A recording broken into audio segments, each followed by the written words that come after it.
Hey, I'm Chaz, and this is Con, and we're here to give you our review of the Brooks Hyperion 3. Okay, we're going to do a specs and features talk on the Brooks Hyperion 3, and we will start with the upper. There's a lot to this upper, more than you would think by seeing it in the camera picture.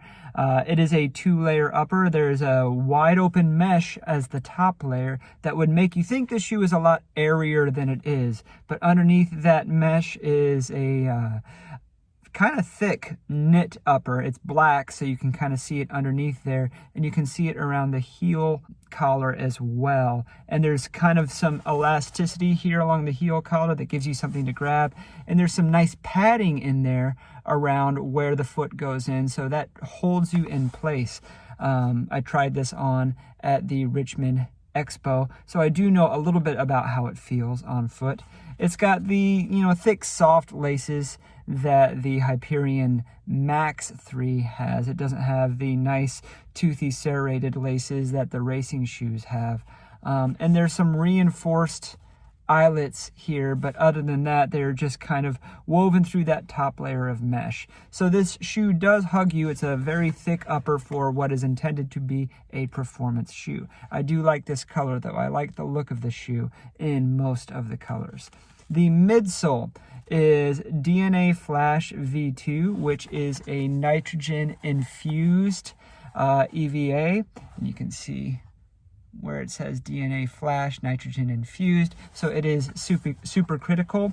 And Brooks' version of supercritical EVA, the DNA Flash, has always been a little bit firmer than some of the other supercritical EVAs.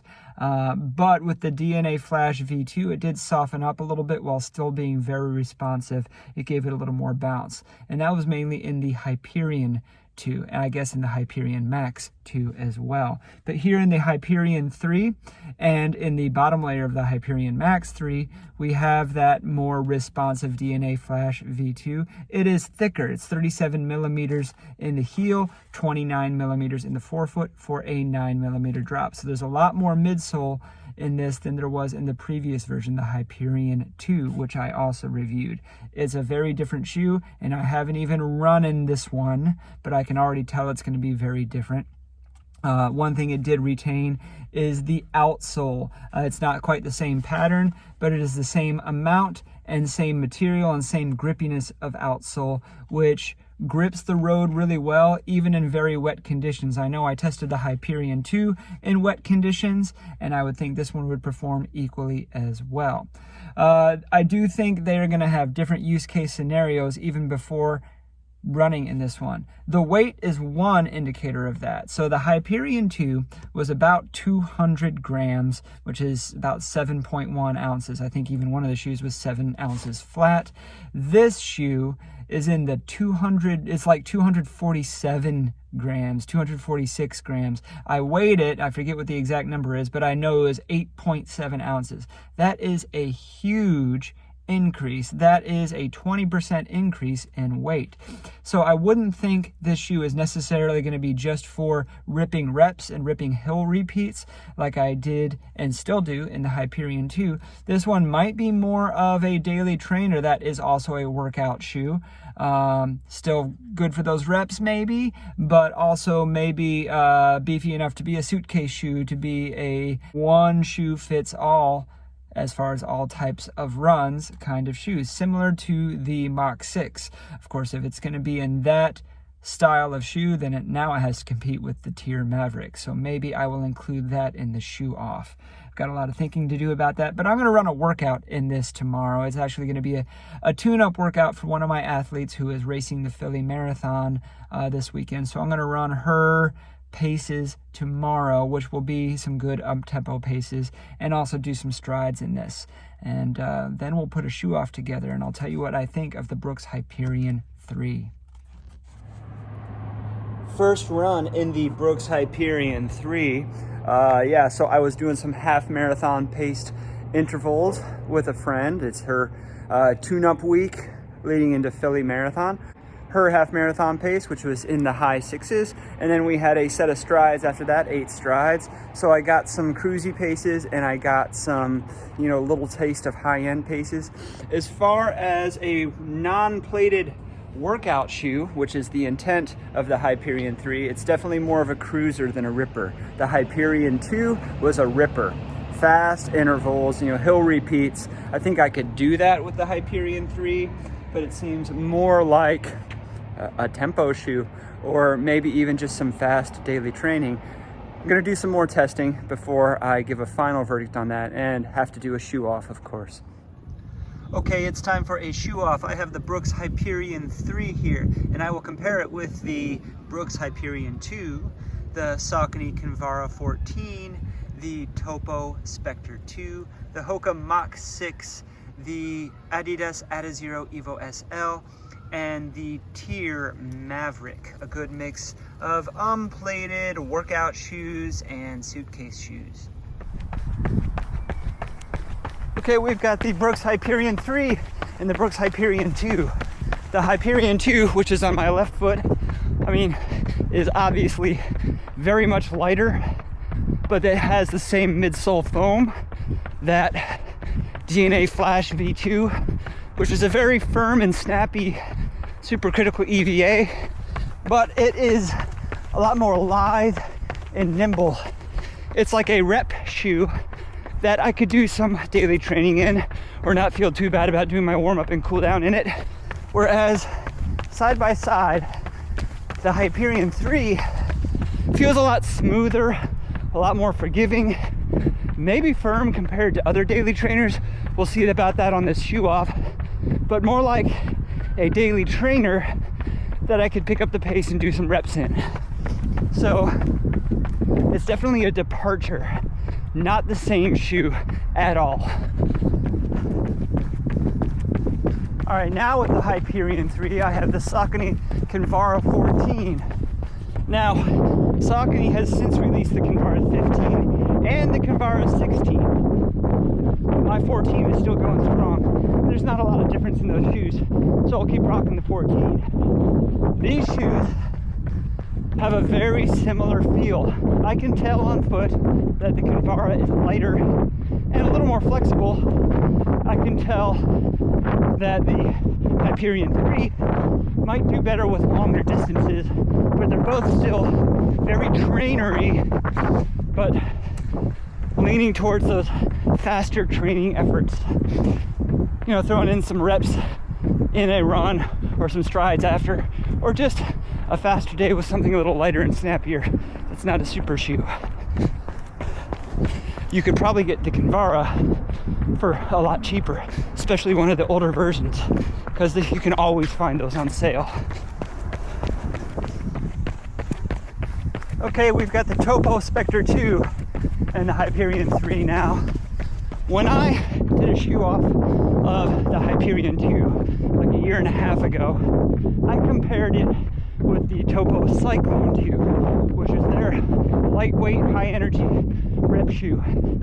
The Specter 2 is also high energy, kind of lightweight, but more of a daily trainer or suitcase shoe, and that's where I think the Hyperion 3 is going to sit as well. They're both not heavy, they're fairly light, in the mid to high 8-ounce range. That's in the 240 to 250 gram range for the rest of the world. And they're both respond better to some up-tempo running. Fast, easy, maybe some reps. The Topo is a little more expensive, a little more comfortable to me, fits my foot really well if you like the wide forefoot.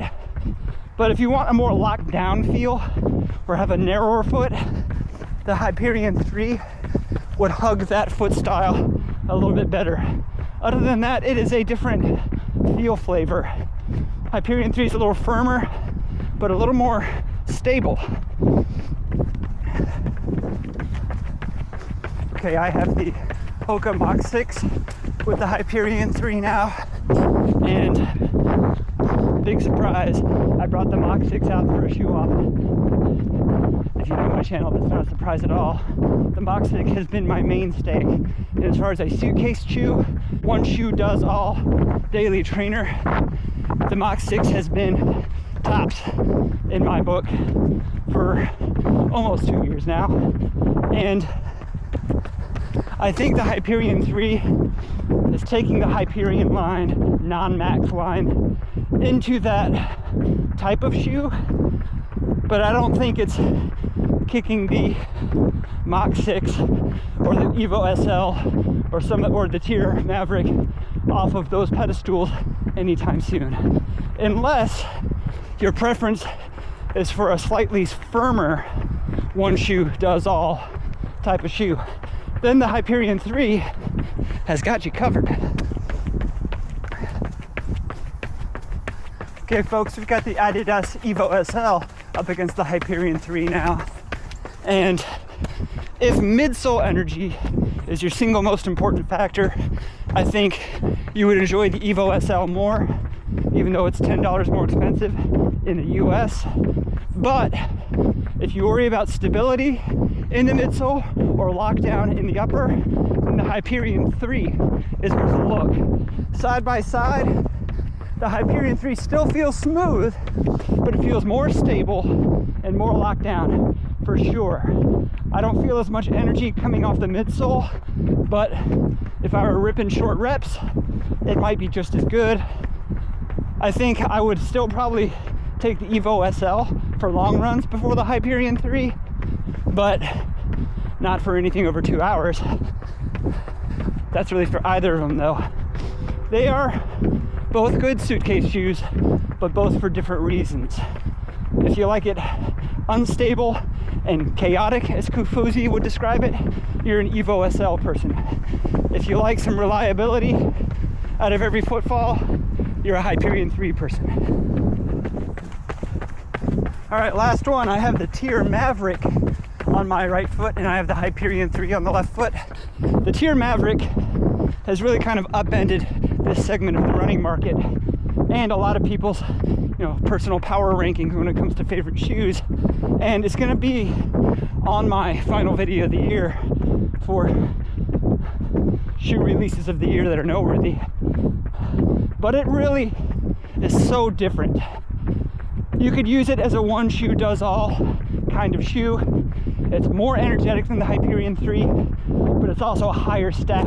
It's like 44 millimeters in the heel, while also being an ounce lighter. How does it do that? It's not as locked down, and also, if you're one of those people who wants a more stable, lightweight shoe, then the Hyperion 3 would be better for you. And I'm thinking of some of my friends, some of my larger friends actually. I have a friend, Tim, who just ran a 127 in the half marathon in his 50s after a 3:10 marathon, and he had to do all of his training in low to the ground, firmer shoes to get that proprioception back and stave off injury. If you're one of those guys, Hyperion 3 is worth consideration. But if you like bounce and still lightweight and being able to have one shoe in your rotation, the Tier Maverick is hard to beat. Shoe talk time, Brooks Hyperion 3. I'm gonna continue to do these shoe talks out here on the porch while the weather is nice. It's a beautiful fall day. So the Hyperion 3, definitely a big departure from the Hyperion 2. I think if you tried on the Hyperion 2 or the Hyperion Tempo, the original Hyperion, and you thought this is the lightweight, snappy shoe that I need for my daily running and for my reps, and then you might think the Hyperion 3 is kind of ruining that. I could understand why you would think that. I don't think the line is ruined. I think it's just different. I think it's trying to cater to more people. A lot of shoe enthusiasts would see that as a bad thing. It would see it as a departure from what the shoe is intended to do, that they are, taking what's special away from the shoe in order to try and please more people. I think it can still do those things, those fast reps, those hill repeats with an unplated shoe, but I think it's adding more of a daily trainer vibe to it. and it does kind of fit the profile of a lot of suitcase shoes. I've been saying on videos that I need to make a video about just suitcase shoes. This would probably be included in that. And a suitcase shoe is a shoe that you could pack in your suitcase that will handle pretty much any kind of run you might want to take it on while you are traveling and not have to pack more than one pair of shoes. I usually pack more than one pair of shoes anyway, but it's good to have a versatile shoe. I don't think this has moved into a one shoe rotation yet, like the Tier Maverick could be, or like the A6 Mega Blast could be, although that's more of a max cushion one shoe rotation, or like a lot of people see the Evo SL. It's not that versatile, but I think for those who like a firmer daily trainer, then it could be that shoe, that one shoe rotation. And I kind of see three different types of people when it comes to daily trainers. There's those who are traditionalists who are going to run in your Brooks Ghost or your Saucony Ride or your Asics Gel Cumulus or your New Balance 880, and that is their daily trainer. And they might have something a little bit thicker for recovery days. They might have something a little bit lighter or a plated shoe for workouts. And then there's those who do their daily training in max cushion shoes. They run in the Bondi or they run in the Glycerin Max for their daily miles, or maybe the Vomero Plus. And for those people, the Max Stack gang, this shoe probably would not interest them unless it was just a track day shoe. But then there are those who do their daily training all in lightweight shoes, like your New Balance Rebels or your Hoka Mach 6 or your Brooks Hyperion 3. If you are looking for a daily trainer that is lightweight, gives you a little bit more road feel, and yes, those people still do exist in 2025, then this would be worth considering, especially since it's $140, and that's at full price. But if you are that kind of runner who wants something with a little more ground feel but that could still go the distance, the Hyperion 3 is great for you.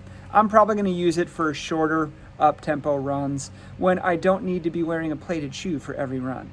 So that's what I think about the Brooks Hyperion 3. I hope you've enjoyed this shoe review. Don't forget to like, subscribe, ding the bell for notifications, and we'll see you on the next run.